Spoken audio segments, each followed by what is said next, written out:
UFC Fight Night 170, Charles Oliveira defeated Kevin Lee via guillotine choke in the third round. After the fight, Kevin Lee was protesting that he did not actually tap. Vera, another submission. He extends the record. The biggest win of his career comes tonight. Jorge Masvidal had some harsh words for Kevin Lee after the fight. Jorge tweeted, "You should be cut for this bitch move. Tap and try to continue? One of the lowest things you could do, hoe-ass bitch." He followed up with first bitch move, miss weight. Second bitch move, tap and try to continue. Disrespectful to the sport, and that's the lowest thing you could do. A 5-round middleweight fight between Robert Whittaker and Darren Till has been set to headline UFC Fight Night in Dublin. Robert Whittaker is coming off a KO loss to Israel Adesanya, and Darren Till is coming off a split decision victory over Kelvin Gastelum. A 3-round featherweight bout between Josh Emmett and Edson Barboza has been booked for UFC Fight Night in Oklahoma. Josh Emmett is coming off a TKO victory over Mirsad Bektik. Edson Barboza is coming off a split decision loss to Paul Felder.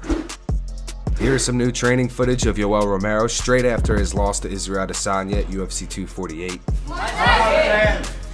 What? Mira cómo estamos, mira. Listo, listo, listo. ¿Ves? Listo, papá. Listo. Boom. Boom. ¿Cuándo fue? ¿Hace ya cuánto días que terminó la pelea? Hace 3 días, ¿no? 3 días, ¿no? 3 días. 3 days. Hoy es martes. Hace 3 días hoy ya. 3 days. It was 3 days ago. The fight. Domingo. Sí, pero hoy. Lunes. Hoy es martes, 3 días. It's 3 days. Sí. Zhang Weili in a recent video speaks on Joanna Jędrzejczyk. She said that both of them met at the hospital, and she said that Joanna kept crying for hours. On her YouTube channel, she went on to say, "After the match, Joanna and I, we both met at the hospital. We arrived at the hospital almost at the same time. There was just a curtain between us. She kept crying for hours. I felt very sad. I especially wanted to comfort her. But the language barrier, I could only tell her, good job, you did very well. You are very good." Then she kept crying, covering her head. And I feel very sad, to be honest. Although she was disrespectful to me before, but I saw her injury while crying, I felt bad for her. Then when she left, I am waiting for the examination. When she left, she told me this, and I was particularly moved. "Keep defending, I will watch you. Keep defending, I will watch you. It will get harder and harder." I almost shed tears. At that time, I felt the warrior should be like this. Here's some new training footage of Francis Ngannou. Double. 1. Body shot, reload.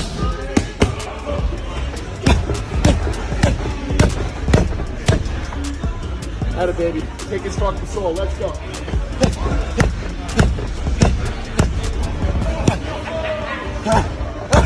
Good with me. Let's work. 1. Cross. Double jab over. Lead up. Valentina Shevchenko on Ariel Helwani's MMA show speaks on Zhang Weili's victory over Joanna. She says that she doesn't see Weili defending her belt in her next title fight. I think, yes, it was very entertaining fight to watch, and both ladies, they give like everything that they had to win the for the victory of this fight, and definitely it was very good fight between two strong female fighters. Yeah, of course, I think it took a lot of character and to finish, to go all these 5 rounds. And I think the MMA community, fan community of mixed martial arts, they enjoyed watching this fight. She did good. She's strong, but you could see once she get the real competition, the real level of martial artists, the top level fighters, the top level of opponents, now she has this struggle. You could see how difficult was this fight with Joanna, her fight, how difficult it was. And I really don't see Weili defending her belt in the next title fight. You could tell by yourself how difficult this fight was with Joanna. In my opinion, Joanna won this fight because she was more, her accuracy was more on point. And yes, she get this inflammation on her head, but it was just one punch. It was the fault of just one punch. If it wouldn't be that, I think it was 3rd round. Yes, I think it was 3rd round. If it wouldn't be that punch, it wouldn't be that so much swelling in her face. Here's some new training footage of Alexander Gustafsson. Your hands up. 2 kilo on each hand. On each hand. Let's go. Let's go, guys. Anthony Smith on Sirius XM speaks on Israel Adesanya versus Yoel Romero. He says that both fighters should be okay with criticism. No, I agree. I 100% agree. I also think that Israel and Yoel Romero have to be okay with the criticism. And I think that that's where it comes from. Like, if there's been a lot of times that I've had some fights and some wacky shit has happened, or my fight with John Jones, I can't say anything because most of the criticism is true. So I'm not out here blaming it on John Jones. I'm not out here blaming it on the rash of other things that I could have blamed it on. You just got to sit down and take it. Sometimes you got to sit down and shut up, because it's, when it comes to this game, it's pretty easy to see. It's easy to critique that, like, that part of their fight. Like, you know, if you say Israel Adesanya's ground game sucks, like, there's not a whole lot of evidence to that right up to this point. A lot of people say it, but there's not a lot of evidence to it, so you can defend that. But, like, it's pretty easy to look at a fight and say that fight sucked, and there's not a lot you can do to defend that. But they're still trying, and it's very irritating. Like, just come on, guys. Like, listen, the fight sucked, and like you said, they had to follow Joanna and Weili Zhang. Like, they were screwed either way. There was no way it was going to be that good. They were going to look like the shit fight anyways. And Michael Bisping on the Believe You Me podcast speaks on Zhang Weili's victory over Joanna Jędrzejczyk. He also speaks on Joanna's head injury. Without a shadow of a doubt, the best female women's mixed martial arts fight I've ever seen. I just want to say right now, well done to both of them. Congratulations to both of them. Thank you to both of them. You know, because it's not easy. I mean, as we just said there, and again, I'm not trying to shit on Adesanya.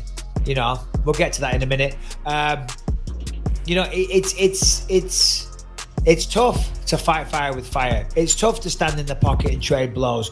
It's very hard and dangerous to say this is the type of fight I'm going to have and not to try to be more strategic. But this is what both of them did. Now, all right, granted, it's the way both of them fight. Joanna Jędrzejczyk is a striker, and Weili Zhang likes to get in the pocket and throw powerful hooks and stuff. Not too much of a kicker. You know, she does have some kicks, but it's predominantly hooks and power punches. But they just went to war.